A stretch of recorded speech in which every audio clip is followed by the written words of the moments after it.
guys, welcome back to another video. Today we're going to be doing a little bit of a different video, true crime. I don't know if I've said in another video or not, but I do love studying true crime, and it's because once you get older and you already are interested in historical things, you can understand psychological things, which a lot of these people you have to understand psychologically they were probably not in the right mind. And stuff like that is why people do study it, to understand. And it's pretty impossible to understand what was going through these people's heads without knowing them or being them. Like, you couldn't be them. So it's pretty hard to understand why they did it. But anyway, I'm going to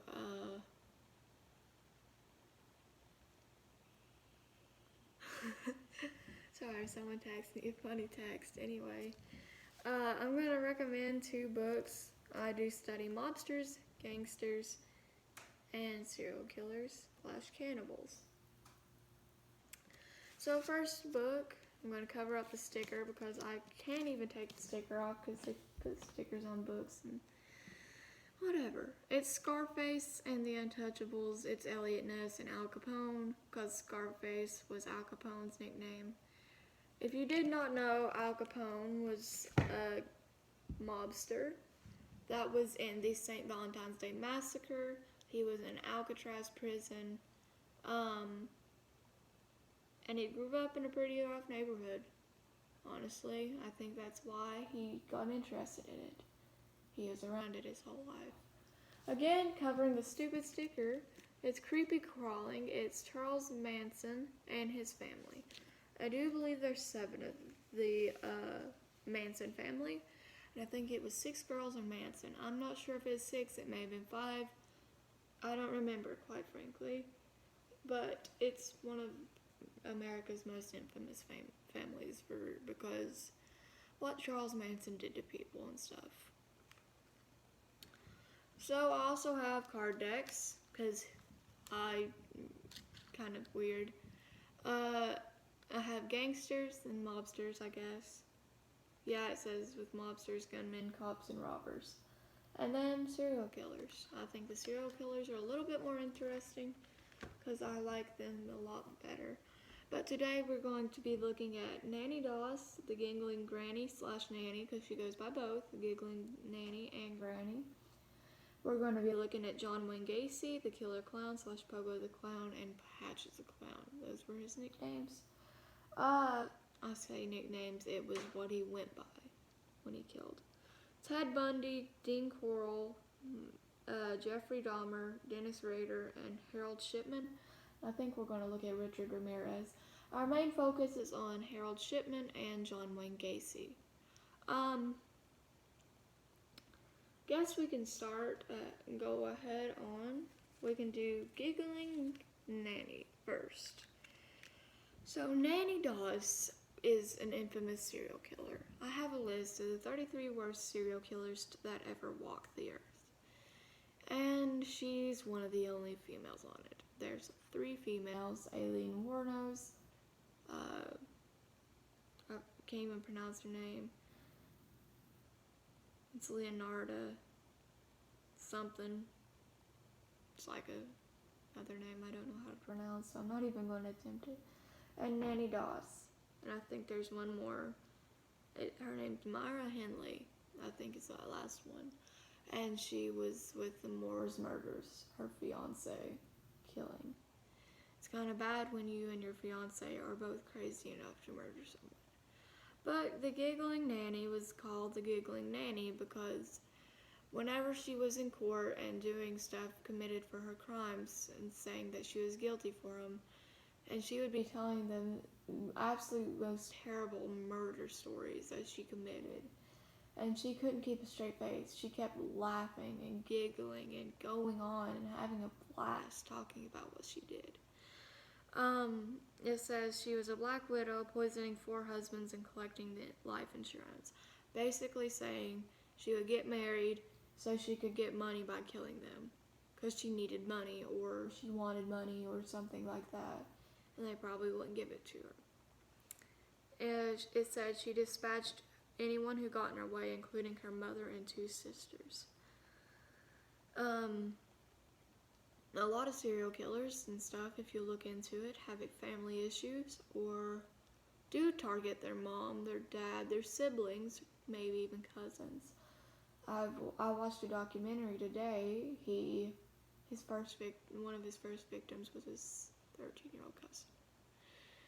It's kind of terrible, but it says that she had 11 victims. Her only method of killing was poisoning.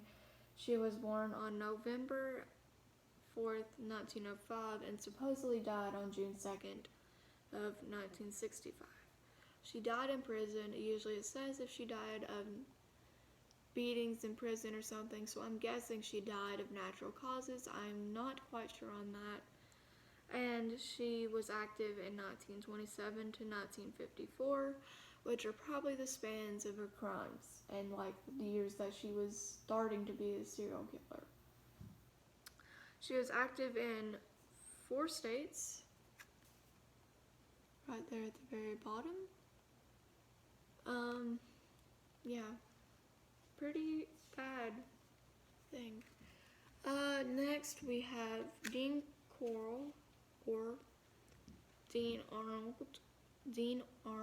Corll. His name's somehow hard for me to pronounce. His little nickname or thing that he goes by is Candyman. I studied more about them than just cards because I've studied true crime for a year and a half or so, and it does get pretty dark, so this video is probably going to be very morbid. And I'm also losing my voice because I've been screaming at volleyball to call the ball, so my voice is going. Whatever. This was the reason we started saying the saying, don't take stuff from strangers, don't take candy from strangers. Because of this serial killer, a lot of boys did die because they took stuff from him.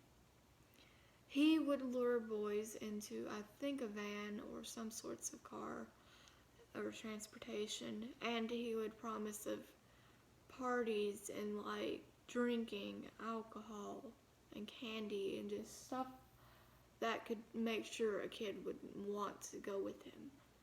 And it did lead to 28 or more deaths of people. His ways of killing people were usually guns or like stuff like that, and then like hanging and just like nooses. It says Corll raped and murdered teenage boys. He paid 2 accomplices, David Brooks and Elmer Henley, up to $200 per victim. He was later murdered by Henley. He was shot to death.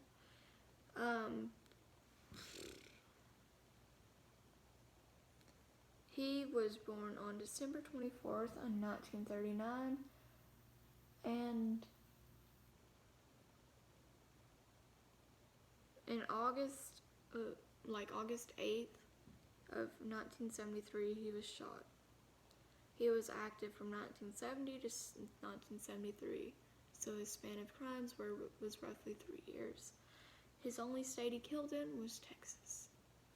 And yes, most of these are going to be in the United States, but a couple of them are not. Who do we want to do next? We'll do Ted Bundy. That's probably a very notorious name that a lot of people know. His real name was Theodore Robert Bundy. He had 4 different methods of killing, and it was usually guns, knives, nooses, and his hands, which is probably representing strangulation. It says Bundy was a necrophile who kidnapped, raped, and murdered girls and young women. Most of them did target young men or women, because they were younger and they didn't know what was happening. And they were more innocent and didn't know what the person was going to do to them. So it's just kind of like they're taking advantage of the young. It's kind of sad, but anyway. He escaped from prison twice and collected heads as mementos. And a lot of serial killers did collect mementos so they could show off what they did. He was born on November 24th in 1946 and died on January 24th, 1989. He was executed by the electric chair, and he was active from 1974 to 1978. He killed in roughly 7 states. He had 30 to 36 plus victims. And I'll show you the states, because I'm not really good at the abbreviations for states, so I really can't tell you. Very bottom, that's the states he killed in. We shall do the Milwaukee Cannibal, aka Jeffrey Dahmer. His middle name was Lionel, and so his full name was Jeffrey Lionel Dahmer.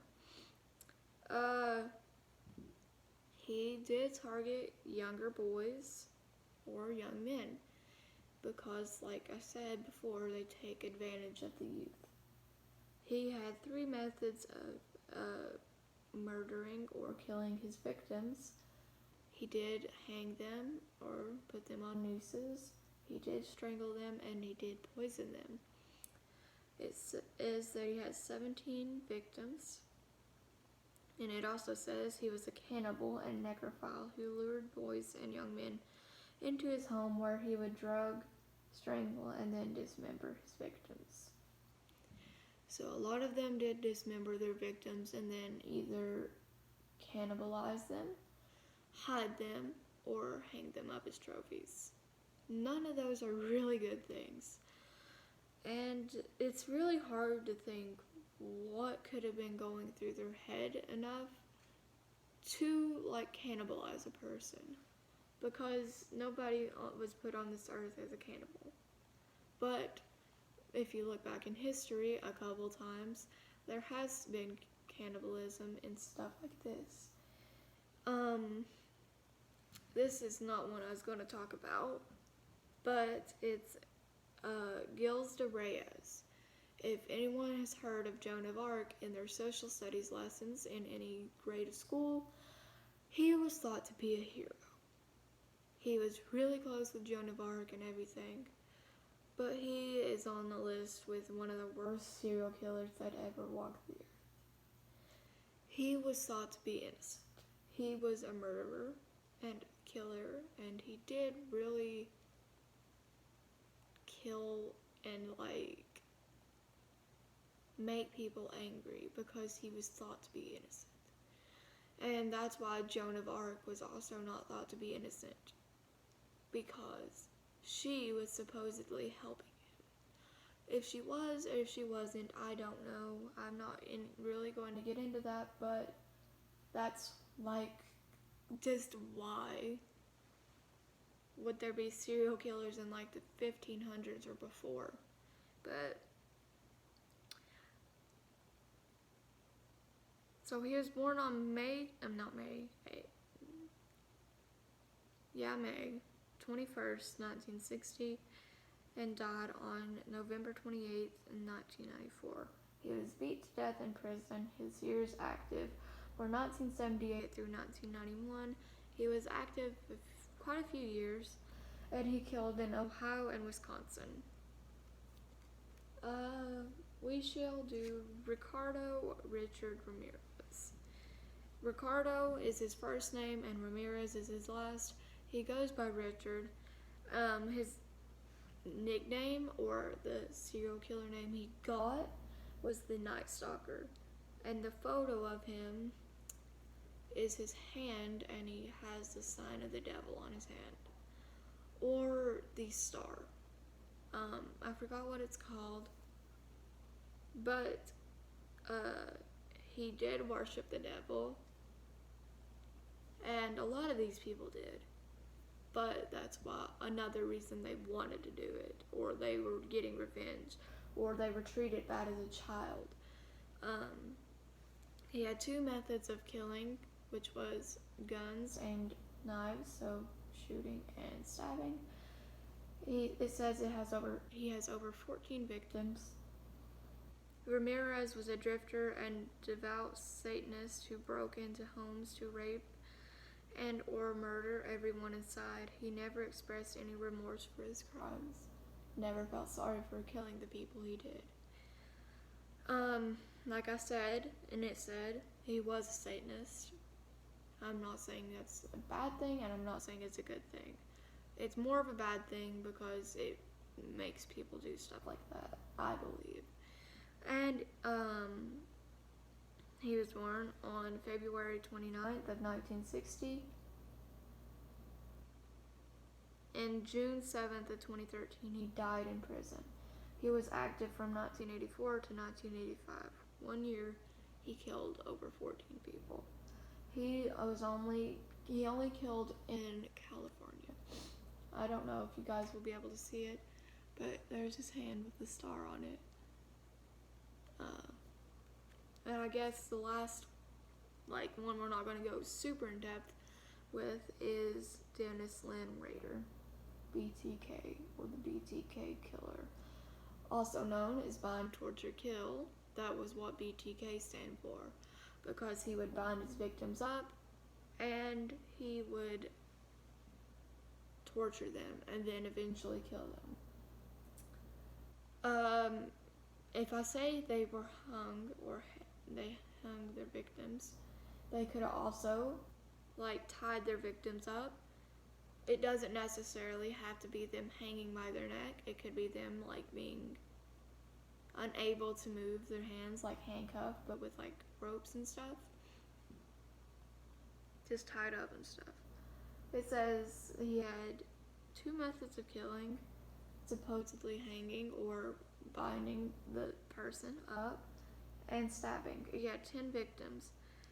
And it says Rader's signature was to bind, torture, kill, targeting women at home. He was caught after police recovered deleted files on a floppy he had sent to them. A floppy disk. That's an older thing because he was, again, born in 1945.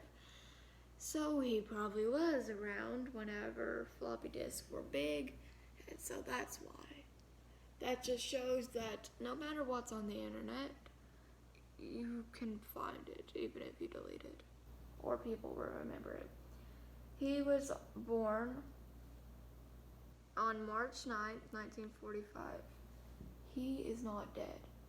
He is still alive, and he is in prison. So nobody really needs to worry about him. He is serving 10 life sentences currently. He was active from 1974 to 1991 in Kansas. And I do believe it was Wichita, Kansas. I'm not quite sure. Here's one dude. Did not say on the worst list, but I just found out about him. And his name is Daniel Camargo Barbosa. I don't know if that's how you pronounce it properly, but that's how I pronounce it. So, Hispanic crimes was 1974 to 1986. The places or countries he did or killed in was in Colombia, Ecuador, and Brazil. He was a child and woman murderer, and he supposedly had over 150 victims. He confessed to killing 72 victims, and he was arrested in Colombia for his killing spree and escaped from prison and started killing in Ecuador. Rearrested in 1986, and he was incarcerated in the same Ecuadorian prison as 300 plus. Pedro Lopez Camargo was killed in the jail by one of the nephews of his victims. Pedro Lopez was a fellow serial killer. There meant to be a period between Pedro Lopez and Camargo, but Pedro Lopez also had a lot of victims. He was a very bad serial killer. Yeah. So most of them did kill in story and stuff. So last two we have are Harold Shipman and John Wayne Gacy. There's a lot more details on Gacy's or John Wayne. My little doggy in the back. We'll do Harold Shipman first. He's making an ass, so he go to sleep. Harold Shipman. His middle name was Frederick, so his full name was Harold Frederick Shipman. He was born on January 14th of 1946, and he died on January 13th, 2004.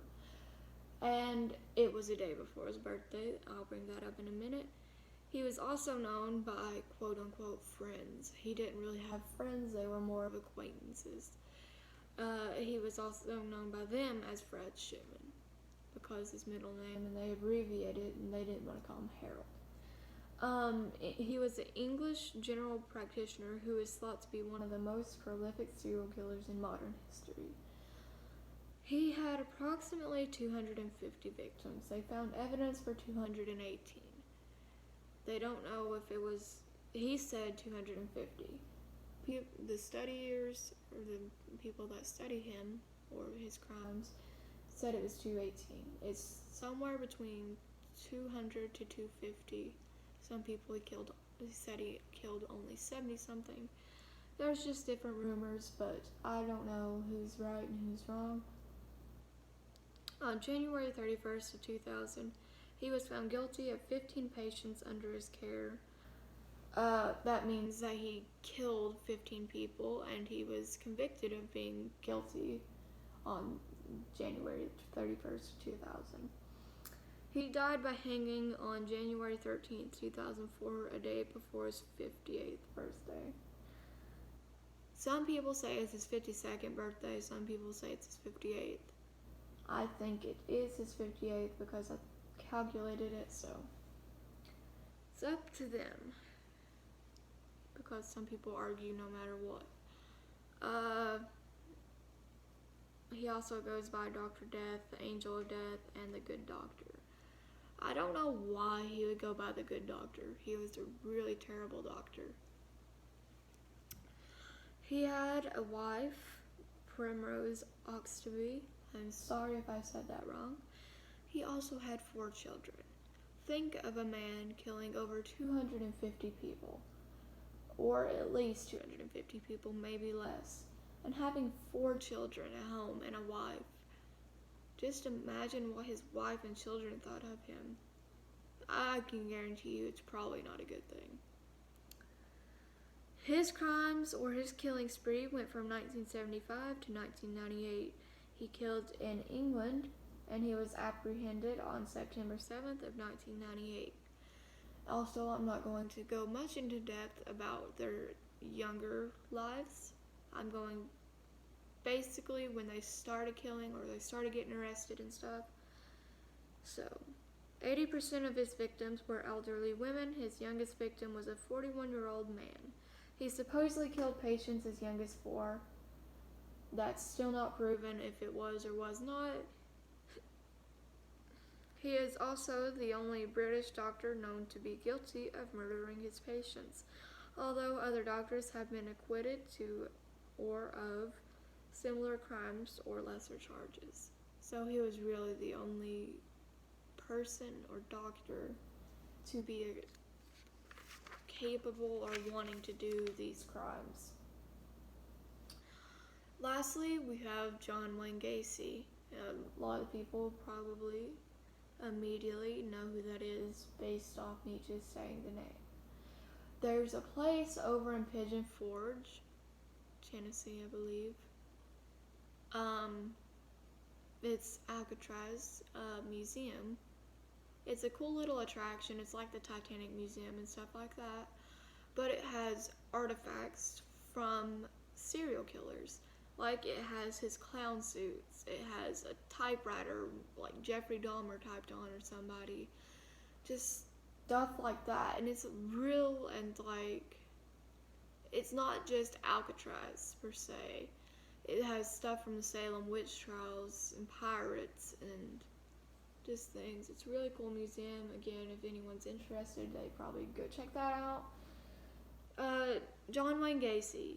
He was born on March 17th of 1942 and he died on May 10th of 1994. We just celebrated, I think, his 78th birthday, I believe. So, he was an American serial killer and sex offender known as the Killer Clown. He assaulted and murdered at least 33 young men and boys. Keep in mind, I'm going to go more in depth into that he did have a wife. He had two.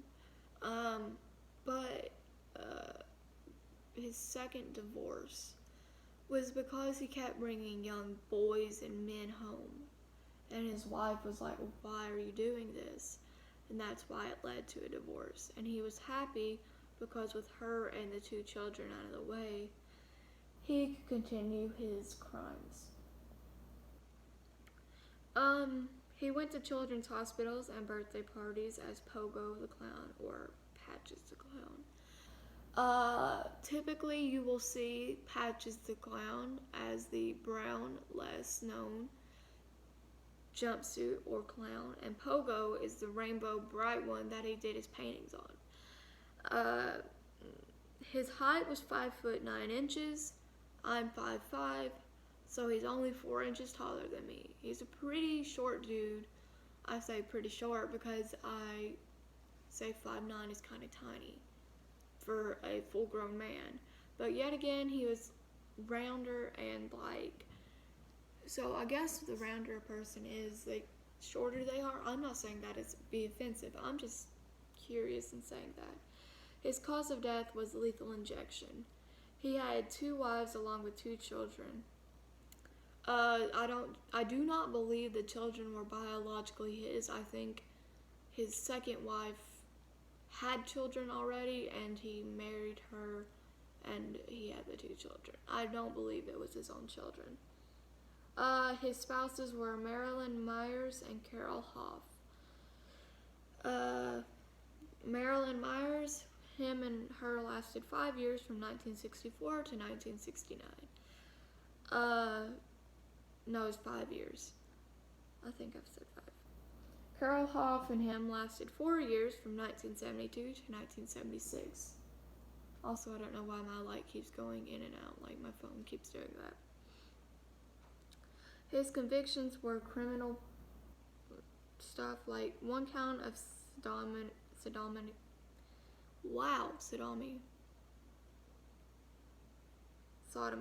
Jeez Louise, I cannot say anything. I was already saying this properly before I started the video. Now it's acting weird. I don't know, my brain. It's also like 11 something at night. 33 counts of murder, 1 count of sexual assault, and 1 count of indecent liberties with a child. His criminal penalty was death on 12 counts. Basically meaning he got a death sentence, which if you get a lethal injection, that was a death sentence. Like firing squad and hanging and guillotine and stuff like that. Most of them are not allowed to this day. Like firing squad getting shot on a wall. No, it's not legal anymore, I don't think, in the United States, at least. His span of crimes were from 1972 to 1978. In 6 years, he killed 33 people, or more. He killed in the United States, and the state he mostly, or was in, and just didn't kill anyone else outside of there was Illinois. And he was apprehended on December 21st of 1978, and he was imprisoned at Menard Correctional Center. 26 of his victims were buried in his crawl space. I'm going to go in depth with that. He was working in and out of stuff, and then one day he got an offer for a KFC manager. Eventually he did take the offer up. There's a lot of story in between that, but I'm not going to go super duper in depth.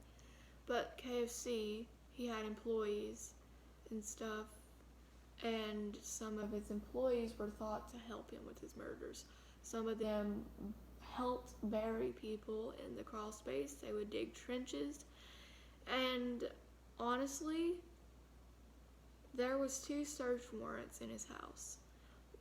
A couple people did go underneath his house, and they never noticed the bodies the first time. And on the second time they did go to his house. They did notice that there was bodies underneath the crawl space. There was 26 of them under his crawl space. Some of the others were buried in the yard, and then 4 of them were thrown in the Des Plaines River. 26 plus 4 is 30. And so 3 of them roughly were buried in his backyard. When he was doing his murders or his crime spree, he did a so-called magic trick where he would get the person, usually they would be intoxicated or drunk, and then he would handcuff them so they wouldn't get free or couldn't get free. One person, I don't know if he died or not, but he got loose because he was a wrestler. Even though he was intoxicated, he got free and put the handcuffs on Gacy. And that may or may not have stopped Gacy from killing him. I do not know if he was killed or not, because I didn't read in depth on that story. I've been watching a documentary. I finished a documentary and they didn't go super duper in depth with that, but good documentary. I would watch that. I don't know who is it by. It's just a John Wayne Gacy documentary. Most of his victims died by strangulation. The magic trick did kill most of his victims. Most of them, how they died was the strangulation thing, but it was by Garrote. In his case, Gacy used a board with chains. A garrote is a weapon, most often a chain, rope, scarf, wire, or fishing line, to strangle a person. I put that definition so I could remember it to help you guys, because there's very big words in here. In 1968, Gacy was convicted of sodomy of a teenage boy. He was sentenced to 10 years imprisonment, but he only served 18 months. His first murder victim was in 1970, approximately 1 year after he was arrested. I think if he did serve the whole 10 years, 33 people wouldn't have died. Because if you think about it, he served for a year and 6 months, and he was supposed to serve 10 years. So he missed 9 years and 6 months. And his crimes only lasted between 1970 and 75. That was 5 years. He would have been imprisoned for a sodomy case, and 33 people may or may not have died if he was in jail. And I don't know if that's actually true, but in my opinion, I think the cops messed up when saying he should be let free that early. But, okay, that's the end of this video. If my viewers want me to do another thing going in depth with more serial killers, or mobsters even, because mobsters are kind of fun, I can. But, I'm going to say bye to my lovely viewers. Subscribe if you want. I don't care if you like my videos or not, but bye. See you in the next video, y'all.